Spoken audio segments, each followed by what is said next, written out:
বেলা 12টায় বরিশাল শেরে Bangla medical college হাসপাতালের সামনে বিক্ষোভ করেন ইন্টার্ন চিকিৎসকরা। তাদের সাথে একাত্মতা জানান মেডিকেল কলেজের শিক্ষার্থীরাও।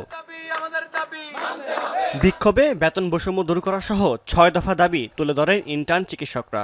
দাবি দ্রুত সময়ের মধ্যে মেনে নেওয়া না হলে অনির্দিষ্টকালে কর্মবিরতি হুঁশিয়ারি দেন তারা।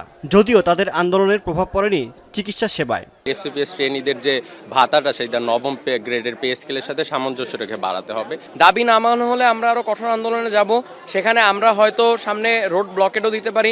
ইন্টার্ন চিকিৎসকরা গতকালকে থেকে যে আন্দোলন করছে তাদের হাসপাতালে সরাসরি চিকিৎসা ব্যবস্থায় খুব বেশি প্রভাব পড়ছে সেটা আমি বলবো না, কারণ আমাদের ইন্টার মেডিকেল অফিসার বা এসএমএসি যারা আছে তারা কাজ করে যাচ্ছে।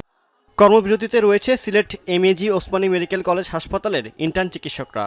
ভাতা বাড়ানো ও এফসিপিএস প্রশিক্ষণ বিষয়ক সিদ্ধান্ত প্রত্যাহার সহ 6 দফা দাবি আদায়ে হাসপাতালের প্রশাসনিক ভবনের সামনে অবস্থান নেন তারা।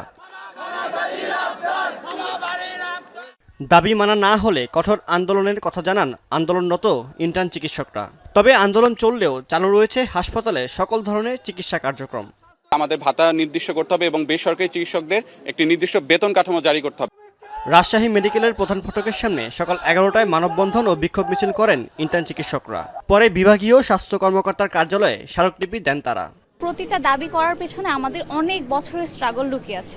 আশা করছি যে এরপর থেকে আমাদের দাবিগুলো কিছুটা মেনে নেওয়া হবে এবং এরপরেও যদি আমাদের দাবি মেনে নেওয়া হয় আমরা আরো কঠোর অবস্থানে যেতে বাধ্য হব। ইন্টার্ন চিকিৎসকরা কর্মবিরতি পালন করায় হাসপাতালের অন্যান্য চিকিৎসক দিয়ে সংকট মোকাবেলা করা হচ্ছে বলে জানান হাসপাতালটির মুখপাত্র। এদিকে 6 দফা দাবি আদায়ে ময়মনসিংহ ও কুমিল্লা মেডিকেল কলেজ হাসপাতালেও বিক্ষোভ করেছে ইন্টার্ন চিকিৎসকরা। সাদ ইসলাম শামস, এখন।